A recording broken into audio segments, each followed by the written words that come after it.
Chicken fry তৈরি করার জন্য আমি 6 পিস মাংস নিয়ে নিলাম। দিয়ে দিলাম হলুদের গুঁড়ো 1 চামচ, মরিচের গুঁড়ো 1 চামচ, 1 চামচ ধনিয়ার গুঁড়ো, 1 চামচ জিরার গুঁড়ো,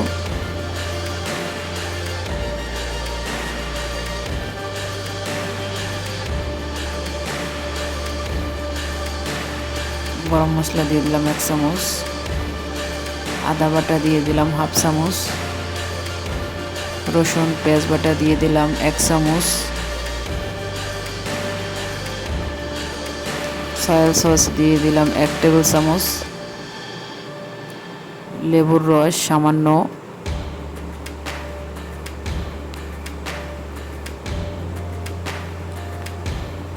ডিম ভেঙে দিলাম একটি,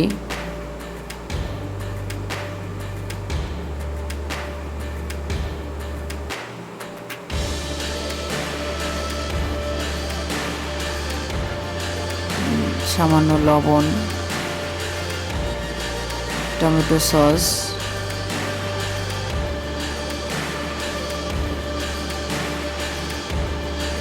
এক টেবিল চামচ ময়দা,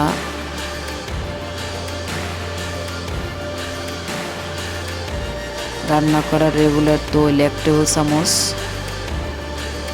সবগুলো উপকরণ আমি মাংসের সাথে মাখিয়ে নেব। এভাবে হাত দিয়ে মেখে আমি রেস্টে রেখে দিলাম আধা ঘন্টার জন্য। আধা ঘন্টা পরে আমি রেস্টের থেকে উঠিয়ে নেব। নেওয়ার পরে আমি চুলায় প্যান বসিয়ে তেল দিয়ে একদম মিডিয়াম আঁচ রেখে গ্যাসের চুলা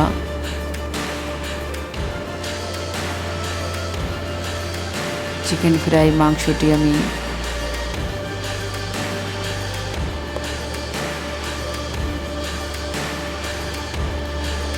ভেজে নেব।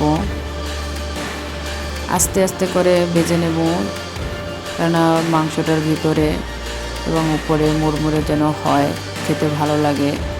একদম লো রেখে আমি তৈরি করে নিলাম। এতক্ষণ যারা আমার সাথে ভিডিওটি দেখছেন তাদেরকে অসংখ্য ধন্যবাদ। পরবর্তী ভিডিও দেখার অনুরোধ রইল। ধন্যবাদ সকলকে।